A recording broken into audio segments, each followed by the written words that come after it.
Hello and welcome to Torx Toots, Azra's first blue-collar YouTube channel. Today we're going to talk about TSM Operations. In order to pull up TSM Operations, just type /TSM, head over to the Operations tab, which is right next to Groups. And Operations are basically,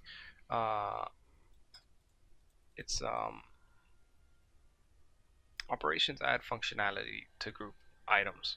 So if you remember, we created two groups, a high volume group and low volume group. So we're going to create now operations to add a function to that group. In this case, the function is going to be auctioning. We want to auction the items in these groups. So if we go to auctioning and we go to operations, we'll create a new operation, call it high volume 2, because I already have one. And then when you create the new operation, select it, go to post, and this is where it gets interesting. This is where you set the rules for your group. And this is pretty much, you set it once and you forget it. It'll be there forever. And you never have to mess with it again unless you want to tweak any of the rules of your operation. So basically I'm going to go over how I have it set up. And this works for me. It's out of personal experience. And you can always take a deep dive with me later if you'd like to get into the nitty-gritty of this, or if you have anything to suggest, I'd love to hear it. So here it is. I have two operations. Basically, same as my groups, I have a high volume operation and a low volume operation. And my low volume operation sets the tone for my high volume operation. What I mean by that is that the rules I set in low volume generally dictate the rules that I have in my high volume, because they're fairly similar. So how do you do that? Just come over, select your operation, come over to post, and then the first thing I do is set duration to 48 hours. Everything I auction for 48 hours. Makes it easy. Post cap, I set it at 200.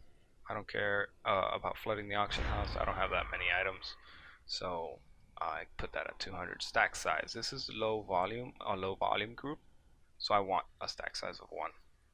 Allow partial stack doesn't make sense for this operation, so I leave it blank. And here's where it gets interesting. Posting price settings.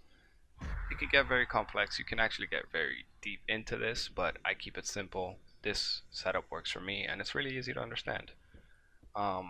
First off, when the price of an item is below the minimum price that you set, this is what happens, basically. That's what this box is. So when an item's below the minimum, I just post it at my own minimum. That works for me. You can choose to post it at the maximum price, or don't post at all.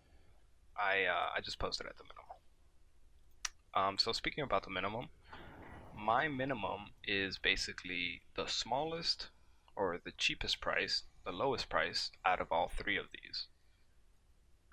In another video I will explain TSM sources, but for this video I'm going to keep it short.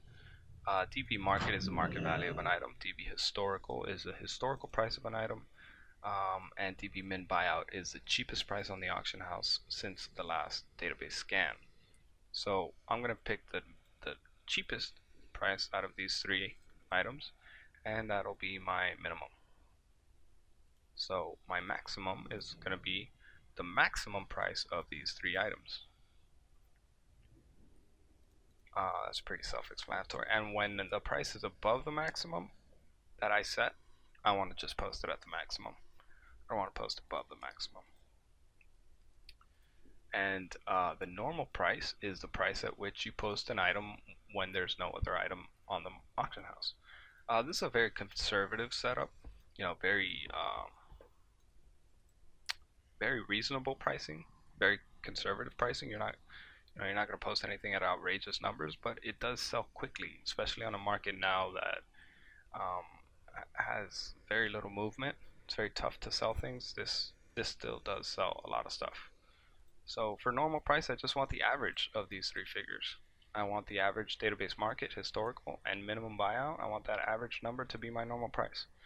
I think that that's much closer to the actual market value than just having, say, the market, the DB market. So that's how I set up my low volume. And really quickly, you can just set up your high volume. Really quickly, you come over to management and you duplicate the operation by typing in high volume and then just enter. Boom. So it's going to take all your post settings from your low volume and it's going to create a high volume operation. And that's pretty much it. In this high volume operation, you just make these simple changes. For high volume, I want a stack size of 200 and I want to allow partial stacks since I hardly ever get to 200. Aside from that, everything else stays the same. And then you just go ahead and close and you're done. I hope that was helpful. And later on I will be taking a deeper dive into this. This is just a very quick overview of how to set up your operations. See you in the next video. Bye bye.